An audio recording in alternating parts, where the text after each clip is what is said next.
Radio USA ਸੁਣ ਰਹੇ ਸਾਰੇ ਸਰੋਤਿਆਂ ਨੂੰ ਪਿਆਰ ਸਤਿਕਾਰ ਸੈਨਿਕੀ ਜਿਹੀ ਸਤਿ ਸ੍ਰੀ ਅਕਾਲ ਜੀ ਨੂੰ ਆਖਦੇ ਹਾਂ। ਸੋ ਤੇ ਪ੍ਰੋਗਰਾਮ ਅਪਡੇਟ ਕੈਲੀਫੋਰਨੀਆ ਚ ਹਰਜੋਤ ਸਿੰਘ ਜੀ ਜੁੜ ਚੁੱਕੇ ਨੇ ਆਪਣੇ ਨਾਲ। ਸਵਾਗਤ ਹੈ, ਸਤਿ ਸ੍ਰੀ ਅਕਾਲ। ਸਤਿ ਸ਼੍ਰੀ ਅਕਾਲ, ਧੰਨਵਾਦ ਜੀ ਆਇਆਂ ਨੂੰ। ਪੰਜਾਬੀ ਰੇਡੀਓ ਯੂਐਸਏ ਦੇ ਜਿੰਨੇ ਵੀ ਸਰੋਤੇ ਸਾਡੇ ਸਾਰੇ ਹੀ AM ਸਟੇਸ਼ਨਸ, FM ਸਟੇਸ਼ਨਸ, ਘਰਾਂ ਦੇ ਵਿੱਚ ਰੇਡੀਓ ਸੈਟਸ ਦੇ ਰਾਹੀਂ, ਟੈਲੀਫੋਨ ਦੇ ਰਾਹੀਂ, ਫੇਸਬੁੱਕ, YouTube ਤੇ ਲਾਈਵ ਦੇਖ ਰਹੇ ਹੋ, ਸੁਣ ਰਹੇ ਹੋ, ਸਾਰਿਆਂ ਨੂੰ ਜੀ ਆਇਆਂ ਨੂੰ ਤੇ ਬਹੁਤ ਹੀ ਪਿਆਰ ਤੇ ਸਤਿਕਾਰ ਭਰੀ ਸਤਿ ਸ਼੍ਰੀ ਅਕਾਲ। ਸਰੋਤਿਓ, ਅੱਜ ਨਵੰਬਰ ਦੀ 19 ਤਰੀਕ ਆ, ਦਿਨ ਮੰਗਲਵਾਰ ਆ, ਤੇ ਤੁਹਾਡੇ ਲਈ ਸ਼ਾਮ ਦਾ ਅਪਡੇਟ ਕੈਲੀਫੋਰਨੀਆ ਪ੍ਰੋਗਰਾਮ ਲੈ ਕੇ ਹਾਜ਼ਰ ਹੋਏ ਹਾਂ।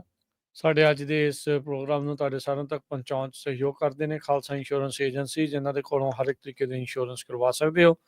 ਇੰਸ਼ੋਰੈਂਸ ਬਾਰੇ ਪਤਾ ਕਰਨ ਲਈ ਕਾਲ ਕਰ ਸਕਦੇ ਹੋ 408-272-2500।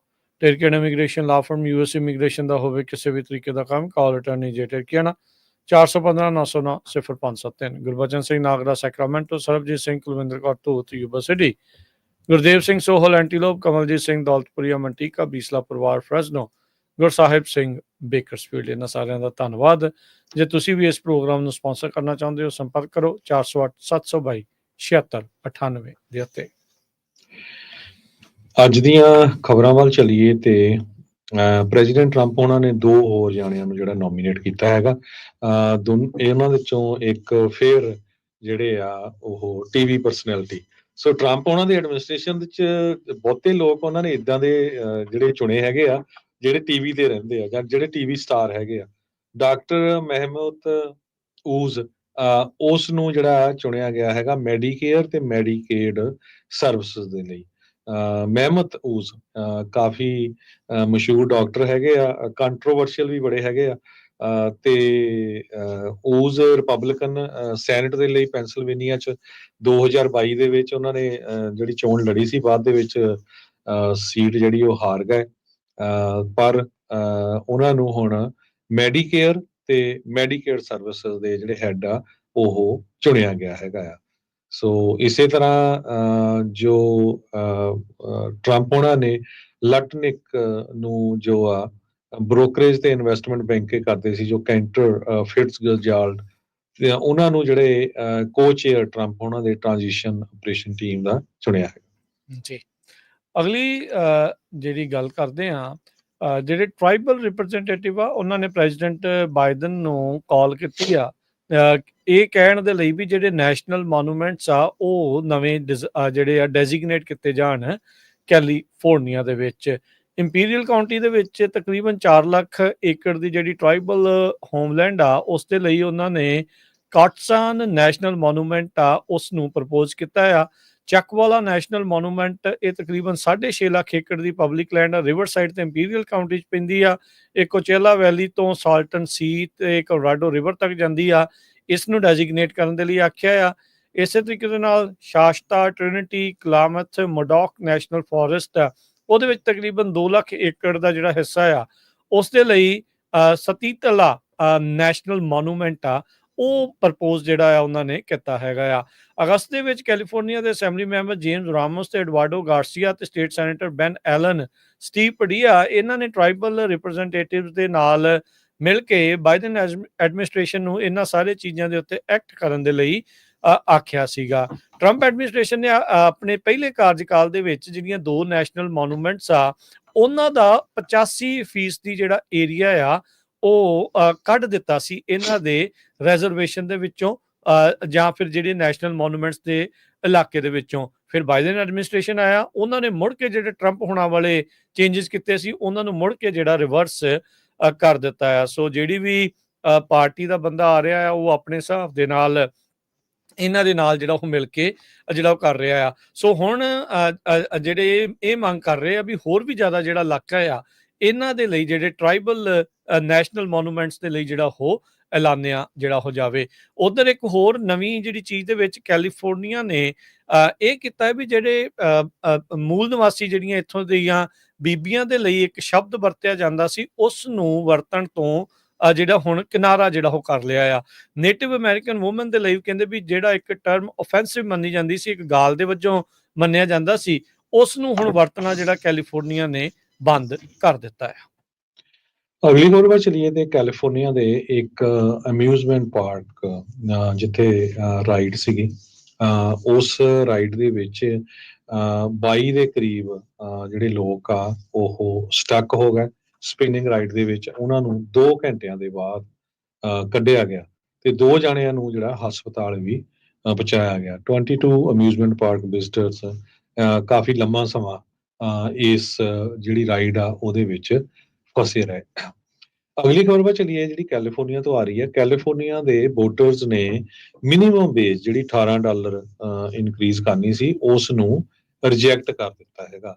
ਹਾਲਾਂਕਿ 5 ਲੱਖ ਦੇ ਕਰੀਬ ਵੋਟਾਂ ਜਿਹੜੀਆਂ ਕਾਊਂਟ ਹੋਣੀਆਂ ਆ ਕੈਲੀਫੋਰਨੀਆ ਦੇ ਵਿੱਚ, ਬਹੁਤ ਸਾਰੀਆਂ ਜਿਹੜੀਆਂ ਸੀਟਸ ਆ ਉਹ ਡਿਸਾਈਡ ਹੋਣ ਵਾਲੀਆਂ ਹੈਗੀਆਂ, ਪਰ ਜੋ ਡਿਫਰੈਂਸ ਆਇਆ ਉਹਦੇ ਹਿਸਾਬ ਦੇ ਨਾਲ ਇਹ ਲੱਗ ਰਿਹਾ ਹੈ ਕਿ ਜਿਹੜਾ ਮਿਨੀਮਮ ਵੇਜ $18 ਇਨਕਰੀਜ਼ ਹੋਣੀ ਸੀ ਪ੍ਰੋਪੋਜੀਸ਼ਨ 32 ਉਹ ਫੇਲ ਹੋ ਗਈ ਹੈਗੀ। ਜੀ, ਇਲੈਕਸ਼ਨ ਦੀ ਵੀ ਗੱਲ ਕਰਦੇ ਜਾਈਏ, 2 ਹਫ਼ਤੇ ਹੋ ਗਏ ਆ ਕੈਲੀਫੋਰਨੀਆ ਦੇ ਵਿੱਚ। ਆਪਾਂ ਨੂੰ ਪਤਾ 5 ਨਵੰਬਰ ਨੂੰ ਜਿਹੜੀਆਂ ਵੋਟਾਂ ਪਈਆਂ ਸੀ ਉਹਨਾਂ ਦੀ ਕਾਊਂਟਿੰਗ ਅਜੇ ਤੱਕ ਚੱਲ ਰਹੀ ਹੈਗੀ ਆ। ਇਹਦੇ ਵਿੱਚ ਕਹਿੰਦੇ ਅਜੇ ਕੁੱਲ ਮਿਲਾ ਕੇ ਹਰਜੋਤ ਸਿੰਘ ਜੀ 5 ਲੱਖ ਤੋਂ ਵੀ ਵੱਧ, ਇਨਫੈਕਟ 6,20,000 ਵੋਟਾਂ ਕਹਿੰਦੇ ਵੀ ਅਨੁਮਾਨਿਤ ਇਹ ਗਿਣਨ ਵਾਲੀਆਂ ਪਈਆਂ ਆ, ਜਿਨ੍ਹਾਂ ਦੇ ਵਿੱਚ ਕਈ ਜਿਹੜੀਆਂ ਕਾਉਂਟੀਜ਼ ਦੇ ਵਿੱਚ ਅਜੇ ਜ਼ਿਆਦਾ ਵੱਡੇ ਜਿਹੜੇ ਬੈਚਿਸ ਆ ਵੋਟ ਦੇ ਉਹ ਰਿਪੋਰਟ ਨਹੀਂ ਹੋਏ ਸੈਕਟਰੀ ਆਫ ਸਟੇਟ ਤੱਕ, ਜਿਨ੍ਹਾਂ 'ਚ ਲੇਕ, ਮੈਂਡੋਸਿਨੋ, ਨਵਾਡਾ, ਸੈਨ ਲੂਇਸ ਓਬਿਸਪੋ ਕਾਉਂਟੀਜ਼ ਜਿਹੜੀਆਂ ਹੈਗੀਆਂ ਆ। ਬੇ ਏਰੀਆ ਦੇ ਵਿੱਚ ਅਲਾਮੀਡਾ ਕਾਉਂਟੀ ਕਹਿੰਦੇ ਵੀ ਉਹਨਾਂ ਦੇ ਲਈ ਸਲੋ ਸਟਾਰਟ ਜਿਹੜਾ ਰਿਹਾ ਆ, ਪਰ ਹੁਣ ਤੱਕ ਅਲਾਮੀਡਾ ਕਾਉਂਟੀ ਨੇ 97.4% ਦੀ ਜਿਹੜੀਆਂ ਵੋਟਾਂ ਆ ਉਹਨਾਂ ਨੂੰ ਪ੍ਰੋਸੈਸ ਕਰ ਲਿਆ ਆ। ਕੁੱਲ ਮਿਲਾ ਕੇ ਬੇ ਏਰੀਆ ਦੀਆਂ ਸਾਰੀਆਂ ਕਾਉਂਟੀਜ਼ ਨੇ 96.1% ਦੀ ਜਿਹੜੀਆਂ ਵੋਟਾਂ ਆ ਉਹ ਗਿਣ ਲਈਆਂ ਹੈਗੀਆਂ ਆ। ਸੋ ਇਹ ਓਵਰਆਲ ਕੈਲੀਫੋਰਨੀਆ 'ਚ 96 ਜਿਹੜੀਆਂ ਪਰਸੈਂਟ ਵੋਟਾਂ, ਕੁੱਲ ਮਿਲਾ ਕੇ 15.4 ਮਿਲੀਅਨ ਵੋਟਾਂ ਹੋ ਚੁੱਕੀਆਂ ਆ, ਜਿਨ੍ਹਾਂ ਦੇ ਵਿੱਚ ਐਮਾਡੋਰ ਵਰਗੀ ਕਾਉਂਟੀ ਦੇ ਵਿੱਚ ਸਾਰੀਆਂ ਦੀਆਂ ਸਾਰੀਆਂ ਜਿਹੜੀਆਂ ਬੈਲਟਸ ਆ ਉਹ ਕਾਊਂਟ ਹੋ ਚੁੱਕੇ ਆ। ਅਜੇ ਵੀ ਕੁਛ ਅਜਿਹੇ ਨੇ ਮੈਂਡੋਸਿਨੋ ਵਰਗੇ ਜਿੱਥੇ ਮਹਿਜ ਅਜੇ 60% ਵੋਟਾਂ ਹੀ ਕਾਊਂਟ ਹੋਈਆਂ ਨੇ। ਸੋ ਪਿਛਲੀ ਵਾਰ ਦੇ ਮੁਕਾਬਲੇ ਹਰਜੋਤ ਸਿੰਘ ਜੀ ਇਸ ਵਾਰ ਵੋਟਾਂ ਕਾਫੀ ਘੱਟ ਜਿਹੜੀਆਂ ਪਈਆਂ 2020 ਦੀ ਇਲੈਕਸ਼ਨ ਦੇ ਮੁਕਾਬਲੇ। 16.1 ਮਿਲੀਅਨ ਵੋਟਰਸ ਨੇ ਰਿਪਰੈਜ਼ੈਂਟ ਕੀਤੇ ਸੀਗੇ, ਜੋ ਕਿ ਰਿਪਰੈਜ਼ੈਂਟ ਕਰਦਾ ਤਕਰੀਬਨ 71% ਰਜਿਸਟਰਡ ਵੋਟਰਸ ਦਾ। ਉਹਨਾਂ ਨੇ ਹੁਣ ਤੱਕ ਵੋਟਾਂ ਦੇ ਵਿੱਚ ਹੀ ਜਿਹੜਾ ਹੈ ਹਿੱਸਾ ਲਿਆ ਹੈਗਾ ਆ। ਸੋ ਓਵਰਆਲ ਨੰਬਰ ਜੇ ਦੇਖਿਆ ਜਾਵੇ ਤਾਂ ਉਸ ਸਾਲ ਦੇ ਮੁਕਾਬਲੇ ਕਹਿੰਦੇ 1.5 ਮਿਲੀਅਨ ਘੱਟ ਵੋਟ ਕੈਲੀਫੋਰਨੀਆ ਦੇ ਵਿੱਚ ਪਈ ਹੈਗੀ ਆ। ਜੀ, ਅਗਲੀ ਖਬਰ ਵੱਲ ਚੱਲੀਏ ਤੇ ਫ੍ਰਿਜ਼ਨੋ ਤੋਂ ਜਿਹੜੀ ਗੁੱਡ ਨਿਊਜ਼ ਆ ਰਹੀ ਆ, ਖਾਸ ਕਰਕੇ ਯੋਸੇਮਿਟੀ ਇੰਟਰਨੈਸ਼ਨਲ 에ਅਰਪੋਰਟ ਤੋਂ। ਫ੍ਰਿਜ਼ਨੋ ਦੇ ਮੇਅਰ ਜੈਰੀ ਡਾਇਰ ਤੇ ਕਾਂਗਰਸਮੈਨ ਜਿਮ ਕਾਸਟਾ ਉਹਨਾਂ ਨੇ ਕਿਹਾ ਕਿ ਜੋ ਪਿਛਲੇ ਸਮੇਂ ਦੇ ਵਿੱਚ ਇਨਫਰਾਸਟ੍ਰਕਚਰ ਬਿੱਲ ਪਾਸ ਹੋਇਆ ਸੀ ਉਹਦੇ ਨਾਲ ਯੋਸੇਮਿਟੀ ਇੰਟਰਨੈਸ਼ਨਲ 에ਅਰਪੋਰਟ ਦੀ ਕਾਫੀ ਜ਼ਿਆਦਾ ਐਕਸਪੈਂਸ਼ਨ ਹੋਈ ਹੈਗੀ ਆ। ਅਗਲੇ ਸਾਲ ਤੋਂ ਸਮਰ ਦੇ ਵਿੱਚ ਫ੍ਰਿਜ਼ਨੋ ਤੋਂ ਪੋਰਟਲੈਂਡ ਨੂੰ ਸਿੱਧੀਆਂ ਫਲਾਈਟ ਚੱਲਣਗੀਆਂ ਤੇ ਸਿਰਫ $50 ਦੀ ਟਿਕਟ ਹੋਊਗੀ। ਸੋ ਅਲੈਜੈਂਟ 에ਅਰ ਜਿਹੜੀ ਆ ਉਹ ਸ਼ੁਰੂ ਹੋਣ ਜਾ ਰਹੀ ਆ। ਕੱਲੀ ਉਹ ਫ੍ਰਿਜ਼ਨੋ ਤੋਂ ਆਪਣੇ ਪੋਰਟਲੈਂਡ ਓਰੇਗਨ ਨਹੀਂ, ਫ੍ਰਿਜ਼ਨੋ ਤੋਂ ਲਾਸ ਵੈਗਸ ਨੂੰ ਵੀ ਜਿਹੜੀਆਂ ਇਸ ਤੋਂ ਬਿਨਾਂ ਹੋਰ ਸ਼ਹਿਰਾਂ ਨੂੰ ਵੀ ਜਿਹੜੀ 에ਅਰਲਾਈਨ ਤੋਂ ਫਲਾਈਟਸ ਫ੍ਰਿਜ਼ਨੋ ਵਾਲੇ 에ਅਰਪੋਰਟ ਤੋਂ ਚੱਲਣਗੀਆਂ। ਜੀ, 에ਅਰਲਾਈਨਸ ਦੀ ਗੱਲ ਕਰਦੇ ਜਾਈਏ, ਸਪਿਰਿਟ 에ਅਰਲਾਈਨਸ ਨੇ ਬੈਂਕਰਪਸੀ ਜਿਹੜੀ ਉਹ ਫਾਈਲ ਕਰ ਦਿੱਤੀ ਸੀ। ਸੋ ਇਹ ਬਜਟ ਕੈਰੀਅਰ ਮੰਨਿਆ ਜਾਂਦਾ ਸਪਿਰਿਟ 에ਅਰਲਾਈਨਸ।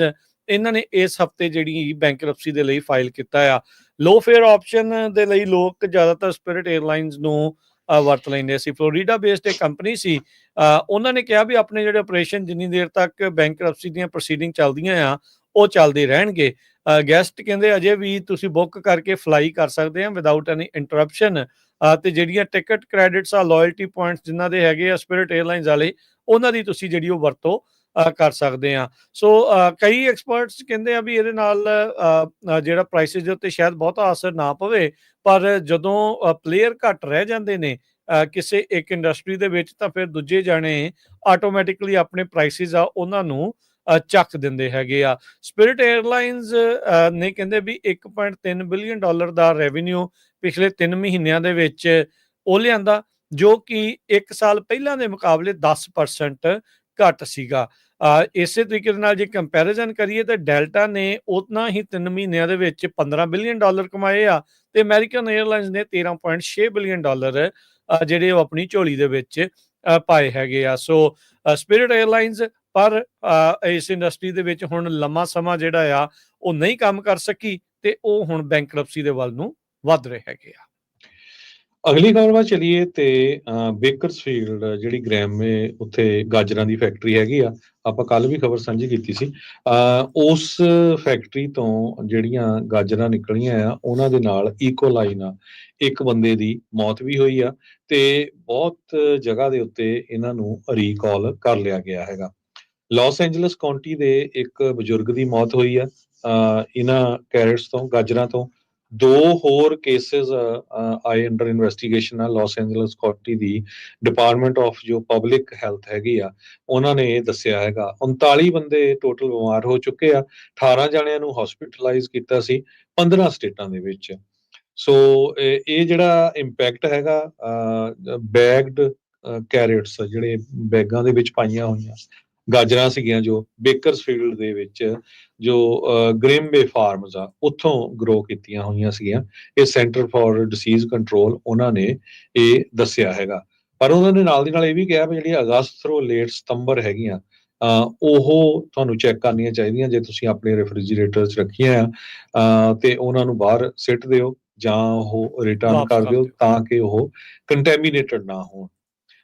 ਇਸ ਤੋਂ ਪਹਿਲਾਂ ਅਕਤੂਬਰ ਮਹੀਨੇ ਦੇ ਵਿੱਚ ਮੈਕਡੋਨਲਡ ਦੇ ਜਿਹੜੇ ਕਸਟਮਰਸ ਆ 100 ਤੋਂ ਵੱਧ ਬਿਮਾਰ ਹੋ ਗਏ ਸੀ ਜਦੋਂ ਈਕੋਲਾਈ ਆਊਟਬ੍ਰੇਕ ਹੋਇਆ ਸੀਗਾ। ਉਹ ਜਿਹੜਾ ਸੀ ਉਹ ਪਿਆਜ਼ਾਂ ਨਾਲ ਸੀਗਾ, ਗੰਢਿਆਂ ਕਰਕੇ ਓਨੀਅਨਸ ਦੇ ਨਾਲ ਈਕੋਲਾਈ ਕਰਕੇ ਉਹ ਜਿਹੜੇ ਲੋਕ ਆ ਬਿਮਾਰ ਹੋਏ ਸੀਗੇ।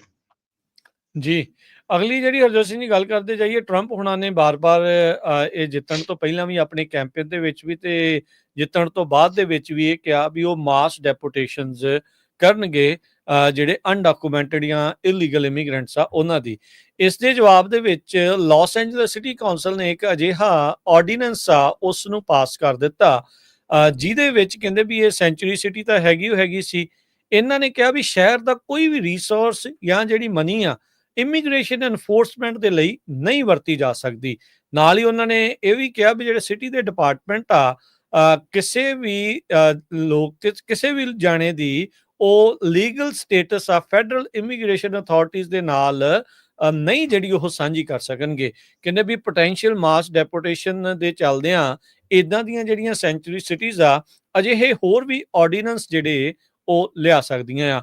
ਸਰਬਸੰਮਤੀ ਦੇ ਨਾਲ ਕੌਂਸਲ ਮੈਂਬਰਸ ਨੇ ਇਸ ਮੈਜਰ ਦੇ ਉੱਤੇ ਜਿਹੜਾ ਉਹ ਵੋਟ ਪਾਈ ਹੈਗੀ ਆ। ਸੋ ਫਾਰ ਦਰਜਨ ਤੋਂ ਵੱਧ ਯੂਐਸ ਦੇ ਵਿੱਚ ਇਦਾਂ ਦੇ ਪ੍ਰੋਵੀਜ਼ਨ, ਇਦਾਂ ਦੇ ਆਰਡੀਨੈਂਸ ਵੱਖ-ਵੱਖ ਸ਼ਹਿਰਾਂ ਨੇ ਜਿਹੜੇ ਉਹ ਐਨੈਕਟ ਕਰ ਰਹੇ ਆ। ਸੈਂਚੁਰੀ ਸਿਟੀਜ਼ ਦੇ ਸਟੇਟਸ ਕਹਿੰਦੇ ਵੀ ਲੀਗਲ ਟਰਮਸ ਜਿਹੜੇ ਉਹ ਨਹੀਂ ਹੈਗੇ, ਪਰ ਕਹਿੰਦੇ ਵੀ ਇਹ ਸਿੰਬਲਾਈਜ਼ ਕਰਦਾ ਹੈ ਇੱਕ ਹਿਸਾਬ ਦੇ ਨਾਲ ਵੀ ਉਹ ਪਲੈਜ ਕਰਦੇ ਆ, ਉਹ ਵਾਅਦਾ ਕਰ ਰਹੇ ਆਪਣੇ ਉੱਥੇ ਰਹਿ ਰਹੇ ਲੋਕਾਂ ਨੂੰ ਵੀ ਅਸੀਂ ਪ੍ਰੋਟੈਕਟ ਕਰਾਂਗੇ ਤੇ ਅਸੀਂ ਸਪੋਰਟ ਕਰਾਂਗੇ ਜਿਹੜੀ ਇਮੀਗ੍ਰੈਂਟ ਕਮਿਊਨਿਟੀਜ਼ ਜਿਹੜੀਆਂ ਉਹ ਹੈਗੀਆਂ ਆ ਤੇ ਸ਼ਹਿਰ ਦੇ ਰਿਸੋਰਸਿਸ ਨੂੰ ਫੈਡਰਲ ਸਰਕਾਰ ਦੇ ਲਈ ਡੈਪੂਟੇਸ਼ਨ ਦੇ ਲਈ ਵਰਤਣ ਤੋਂ ਉਹਨਾਂ ਨੇ ਸਿੱਧੇ ਤੌਰ ਦੇ ਉੱਤੇ ਨਾ ਜਿਹੜੀ ਉਹ ਕਰ ਦਿੱਤੀ ਹੈਗੀ ਆ। ਜੀ ਬਿਲਕੁਲ, ਇਸ ਇਮੀਗ੍ਰੇਸ਼ਨ ਕ੍ਰੈਕਡਾਊਨ ਦੇ ਨਾਲ ਬਹੁਤ ਸਾਰੀਆਂ ਜਿਹੜੀਆਂ ਇੰਡਸਟਰੀਜ਼ ਆ ਜੋ ਹਿੱਟ ਹੋਣ ਜਾ ਰਹੀਆਂ, ਕੈਲੀਫੋਰਨੀਆ ਦੇ ਵਿੱਚ ਉਹਨਾਂ ਤੇ ਕਾਫੀ ਵੱਡਾ ਅਸਰ ਪਊਗਾ। ਕੰਸਟਰਕਸ਼ਨ ਦੇ ਵਿੱਚ 13.7%, ਐਗਰੀਕਲਚਰ 'ਚ 12.7%, ਹੌਸਪੀਟੈਲਿਟੀ 'ਚ 7.1% ਦੇ ਕਰੀਬ ਜਿਹੜਾ ਫਰਕ ਲੋਕਾਂ ਦੇ ਉੱਤੇ ਅਸਰ ਪਊਗਾ ਜੇ ਉਹ ਇੰਨੀ ਵੱਡੀ ਗਿਣਤੀ 'ਚ ਲੋਕਾਂ ਨੂੰ ਅਰੈਸਟ ਕਰਦੇ ਆ। ਕਹਿੰਦੇ ਵੀ 39% ਪਲਾਸਟਰਸ ਜਿਹੜੇ ਸਟੱਕੋ ਕਰਦੇ ਆ, ਮੇਸਨਸ, ਡਰਾਈਵਾਲ ਇੰਸਟਾਲਰਸ, ਸੀਲਿੰਗ ਟਾਈਲ ਇੰਸਟਾਲਰਸ, ਟੇਪਰਸ, ਰੂਫਰਸ, ਪੇਂਟਰਸ, ਇਹ ਜਿਹੜੇ ਹੈਗੇ ਆ 39 ਤੋਂ ਲੈ ਕੇ 36% ਅਨਡਾਕੂਮੈਂਟਡ ਵਰਕਫੋਰਸ ਆ। ਇਹ ਉਹ ਵਰਕਫੋਰਸ ਆ ਜਿਹੜਾ ਕੋਈ ਵੀ ਜੌਬ ਨਹੀਂ ਕਰਨਾ ਚਾਹੁੰਦਾ। 28% ਗ੍ਰੇਡਰਸ ਤੇ ਸੌਰਟਰਸ ਐਗਰੀਕਲਚਰ ਦੇ ਵਿੱਚ ਅਨਡਾਕੂਮੈਂਟਡ ਆ। ਇਹ ਸਾਰਿਆਂ ਨੂੰ ਪਤਾ ਆ। ਸੋ ਇਹ ਜੌਬਸ ਹੋਰ ਕੋਈ ਨਹੀਂ ਕਰਨਾ ਚਾਹੁੰਦਾ ਹੈਗਾ। ਸੋ ਜੇ ਇੰਨੀ ਵੱਡੀ ਗਿਣਤੀ 'ਚ ਲੋਕਾਂ ਨੂੰ ਡਿਪੋਰਟ ਕੀਤਾ ਜਾਂਦਾ ਆ ਸੋ ਇਹਨਾਂ ਇੰਡਸਟਰੀ ਦੇ ਉੱਤੇ ਬਹੁਤ ਵੱਡਾ ਅਸਰ ਪਊਗਾ। ਜੀ ਬਿਲਕੁਲ। ਸੋ ਇਹਦੇ ਵਿੱਚ ਜਿਹੜੇ LA ਦੀ ਪੁਲਿਸ ਡਿਪਾਰਟਮੈਂਟ ਨੇ ਕਿਹਾ ਆ ਵੀ ਉਹਨਾਂ ਨੇ ਇੱਕ ਪਾਲਿਸੀ ਬਣਾਈ ਆ ਜਿਸ ਦੇ ਵਿੱਚ ਐਲਏ ਪੁਲਿਸ ਨਾਲ ਸੰਬੰਧਿਤ ਉਹ ਕਿਸੇ ਜਾਣੇ ਦੀ ਇਮੀਗ੍ਰੇਸ਼ਨ ਸਟੇਟਸ ਆ ਉਸ ਨੂੰ ਨਹੀਂ ਪੁੱਛ ਸਕਦਾ ਤੇ ਨਾ ਹੀ ਉਸ ਬਿਹਾਫ ਦੇ ਉੱਤੇ ਕਿਸੇ ਨੂੰ ਉਹ ਗ੍ਰਿਫਤਾਰ ਜਿਹੜੇ ਉਹ ਕਰ ਸਕਦੇ। ਨਵੇਂ ਜਿਹੜੇ ਪੁਲਿਸ ਚੀਫ ਜਿਮ ਮੈਕਡੋਨਲ ਆ, ਉਹਨਾਂ ਨੇ ਕਿਹਾ ਵੀ ਅਸੀਂ ਸਹੁੰ ਖਾਂਦੇ ਆ ਵੀ ਮਾਸ ਡੈਪੂਟੇਸ਼ਨ ਦੇ ਵਿੱਚ ਅਸੀਂ ਬਿਲਕੁਲ ਵੀ ਸਾਥ ਨਹੀਂ ਦੇਵਾਂਗੇ ਜਿਹੜੀਆਂ ਫੈਡਰਲ ਏਜੰਸੀਜ਼ ਨੇ ਇਮੀਗ੍ਰੇਸ਼ਨ ਐਨਫੋਰਸਮੈਂਟ ਇਸ਼ੂਜ਼ ਦੇ ਉੱਤੇ ਜਿਹੜਾ ਉਹ ਕਰਨਾ। ਇਸ ਟਾਈਮ ਇੰਡੀਆ ਨੂੰ ਜਿਹੜੇ ਅੰਬੈਸਡਰ ਨੇ ਯੂਐਸ ਦੇ ਐਰਿਕ ਗਰਸੈਟੀ ਤੇ ਐਲਏ ਦੇ ਜਿਹੜੇ ਸਾਬਕਾ ਮੇਅਰ ਰਹੇ ਆ, ਉਹਨਾਂ ਨੇ ਵੀ ਅਜਿਹਾ ਹੀ ਐਗਜ਼ੈਕਟਿਵ ਡਾਇਰੈਕਟਿਵ 2019 ਵਿੱਚ ਜਿਹੜਾ ਉਹ ਇਹ ਕਹਿੰਦੇ ਵੀ ਅੱਜ ਦਾ ਜਿਹੜਾ ਇਹਨਾਂ ਦਾ ਆਰਡੀਨੈਂਸ ਆ ਉਹ ਇਹਨਾਂ ਪ੍ਰੋਟੈਕਸ਼ਨਸ ਨੂੰ ਸਿਟੀ ਦੇ ਲਾ ਦੇ ਵਿੱਚ ਕਾਰੀ ਇੱਕ ਹਿਸਾਬ ਦੇ ਨਾਲ ਸਿਆਹੀ ਦੇ ਨਾਲ ਪੱਕਿਆਂ ਜਿਹੜਾ ਉਹ ਕਰ ਦੇਵੇਗਾ। ਅਗਲੀ ਜਿਹੜੀ ਹਰਜੋਤ ਸਿੰਘ ਦੀ ਗੱਲ ਕਰੀਏ, ਕੱਲ ਵੀ ਆਪਾਂ ਗੱਲ ਕੀਤੀ ਸੀ, ਭਾਰੀ ਮੀਂਹ ਜਿਹੜਾ ਉਹ ਆ ਰਿਹਾ ਆ, ਬੰਬ ਸਾਈਕਲੋਨ ਜਾਂ ਜਿਹੜਾ ਐਟਮੋਸਫੇਰਿਕ ਰਿਵਰ, ਉਸ ਦੇ ਚੱਲਦਿਆਂ ਆਲਰੇਡੀ ਡੋਨਰ ਪਾਸ ਜਿਹੜਾ 80 ਦੇ ਉੱਤੇ ਆਉਂਦਾ ਆ, ਉੱਥੇ ਬਹੁਤ ਭਾਰੀ ਜਿਹੜੀ ਆ ਬਰਫ਼ਬਾਰੀ ਦੀ ਖਬਰਾਂ ਜਿਹੜੀਆਂ ਉਹ ਰਿਪੋਰਟ ਕੀਤੀਆਂ ਜਾ ਰਹੀਆਂ। ਵੀਕਐਂਡ ਦੇ ਉੱਤੇ ਮੰਗਲਵਾਰ ਤੋਂ ਸ਼ੁੱਕਰਵਾਰ ਮੰਗਲਵਾਰ ਤੋਂ ਸ਼ੁਰੂ ਹੋ ਜਾਣਾ ਆ ਮੀਂਹ ਤੇ ਜਿਹੜੇ ਆ ਸ਼ਾਵਰਸ ਯਾਨੀ ਕਿ ਸਨੋ ਪੈਣੀ। ਸੋ ਆਉਂਦੇ ਦਿਨਾਂ ਦੇ ਵਿੱਚ ਠੰਡ ਤਾਂ ਜਿਹੜੀ ਉਹ ਵਧੇਗੀ। ਅੱਜ ਸਵੇਰੇ ਇੱਧਰ ਵੈਲੀ ਦੇ ਵਿੱਚ ਕਈ ਥਾਵਾਂ ਦੇ ਉੱਤੇ ਫਰੀਜ਼ ਵਾਰਨਿੰਗ ਆ, ਟੈਂਪਰੇਚਰ 32 ਡਿਗਰੀ ਤੱਕ ਵੀ ਥੱਲੇ ਜਿਹੜਾ ਉਹ ਚਲਿਆ ਗਿਆ ਸੀਗਾ। ਸੋ ਮੀਂਹ ਦੀ ਜਿਹੜੀ ਵੱਡੀ ਸੰਭਾਵਨਾ ਜਿਹੜੀ ਉਹ ਦੱਸੀ ਜਾ ਰਹੀ ਹੈਗੀ ਆ। ਸੋ ਮੀਟਰੋਲੋਜੀ ਕਮਿਊਨਿਟੀ ਦੇ ਵਿੱਚ ਜਿਹੜਾ ਬੌਮ ਟਰਮ ਆ ਇਹ ਬੌਮੋਜੈਨਸਿਸ ਤੋਂ ਜਿਹੜਾ ਕਹਿੰਦੇ ਆਉਂਦਾ ਆ, ਤੇ ਕਹਿੰਦੇ ਵੀ ਇਹਦੇ ਨਾਲ ਕਹਿੰਦੇ ਵੀ ਅਚਨਚੇਤੇ ਜਿਹੜਾ ਪ੍ਰੈਸ਼ਰ ਆ ਉਹ 24 ਘੰਟਿਆਂ ਦੇ ਵਿੱਚ ਡ੍ਰੌਪ ਹੋ ਜਾਂਦਾ ਆ, ਜਿਸ ਕਰਕੇ ਭਾਰੀ ਮੀਂਹ ਜਾਂ ਜਿਹੜੀ ਬਰਫ਼ਬਾਰੀ ਆ ਕਈ ਥਾਵਾਂ ਦੇ ਉੱਤੇ ਜਿਹੜੀ ਉਹ ਹੋ ਜਾਂਦੀ ਆ। ਸੋ ਵਿੰਟਰ ਸੀਜ਼ਨ ਦੇ ਵਿੱਚ ਬੇਸਿਕਲੀ ਕਹਿ ਸਕਦੇ ਹਾਂ ਵੀ ਇਸ ਜਿਹੜੇ ਆਰੇ ਸਟਾਰਮ ਦੇ ਨਾਲ ਪਹਿਲੀ ਜਿਹੜੀ ਵੱਡੀ ਦਸਤਕ ਆ ਉਹ ਆਉਣ ਜਾ ਰਹੀ ਹੈਗੀ ਆ। ਕਰੰਸੀ ਦੀ ਗੱਲ ਕਰਦੇ ਜਾਈਏ, ਇੱਕ ਯੂਐਸ ਡਾਲਰ ਦੇ ਬਰਾਬਰ ਇੰਡੀਆ ਦੇ 84 ਰੁਪਏ ਤੇ 39 ਪੈਸੇ ਰਹੇ ਆ। ਇੱਕ ਯੂਐਸ ਡਾਲਰ ਦੇ ਬਰਾਬਰ ਪਾਕਿਸਤਾਨ ਦੇ 278 ਰੁਪਏ ਤੇ 65 ਪੈਸੇ। ਇੱਕ ਯੂਐਸ ਡਾਲਰ ਦੇ ਬਰਾਬਰ ਕੈਨੇਡਾ ਦੇ $1 ਤੇ 39 ਸੈਂਟ। ਜੀ ਬਿਲਕੁਲ। ਤੇ ਜੇ ਨਾਲ ਦੇ ਨਾਲ ਮਾਰਕੀਟ ਦਾ ਹਾਲ ਤੁਹਾਡੇ ਲਈ ਸ਼ੇਅਰ ਕਰਦੇ ਜਾਈਏ ਤਾਂ ਡਾਓ ਜੋਨ ਦੇ ਵਿੱਚ ਅੱਜ 100 ਤੇ 21 ਪੁਆਇੰਟਾਂ ਦੀ ਗਿਰਾਵਟ ਦਰਜ ਹੋਈ, 43,269 ਤੇ ਬੰਦ ਹੋਇਆ। S&P 23 ਪੁਆਇੰਟ ਵੱਧ ਕੇ 59,017 ਤੇ, ਨੈਸਡੈਕ 100 ਤੇ 96 ਪੁਆਇੰਟ ਵੱਧ ਕੇ 18,987 ਤੇ ਬੰਦ ਹੋਇਆ। ਸੋਨੇ ਦਾ ਭਾਅ $2,644 ਪ੍ਰਤੀ ਆਉਂਸ, ਕੱਚੇ ਤੇਲ ਦੀ ਕੀਮਤ $70 ਪ੍ਰਤੀ ਬੈਰਲ ਰਹੀ ਹੈ। 10 ਈਅਰ ਯੀਲਡ 4.39%। ਕ੍ਰਿਪਟੋ ਕਰੰਸੀ ਚ ਬਿਟਕੋਇਨ 92,087 ਤੇ ਇਥੀਰੀਅਮ 3100 ਤੇ $2 ਦੇ ਬਰਾਬਰ ਚੱਲ ਰਿਹਾ ਆ। ਜਿਨ੍ਹਾਂ ਨੇ ਬਿਟਕੋਇਨ ਲੰਮੇ ਸਮੇਂ ਤੋਂ ਖਰੀਦੇ ਹੋਣਗੇ ਉਹ ਇਹ ਨੰਬਰ ਦੇਖ ਕੇ ਹੁਣ ਖਾਸੇ ਜਿਹੜੇ ਇਸ ਟਾਈਮ ਕ੍ਰਿਪਟੋ ਵਾਲੇ ਖੁਸ਼ ਹੋ ਰਹੇ ਨੇ। ਸੋ ਇੱਥੇ ਹੀ ਸਰੋਤਿਆਂ ਤੋਂ ਇਜਾਜ਼ਤ ਲੈਂਦੇ ਹਾਂ। ਮੇਰੇ ਹਰਜੋਤ ਸਿੰਘ ਵੱਲੋਂ, ਮੇਰੇ ਰਾਜਕਨਵੀਰ ਸਿੰਘ ਵੱਲੋਂ ਤੁਹਾਨੂੰ ਸਾਰਿਆਂ ਨੂੰ ਪਿਆਰ ਸਤਿਕਾਰ ਸਨਿੱਕੀ ਜਿਹੀ ਸਤਿ ਸ੍ਰੀ ਅਕਾਲ। ਜਿੰਨੇ ਵਾਸਤੇ ਰਹੋ, ਹੱਸਦੇ ਖੇਲਦੇ ਰਹੋ, ਸੁਣਦੇ ਰਹੋ, ਦੇਖਦੇ ਰਹੋ ਪੰਜਾਬੀ ਰੇਡੀਓ ਯੂਐਸ।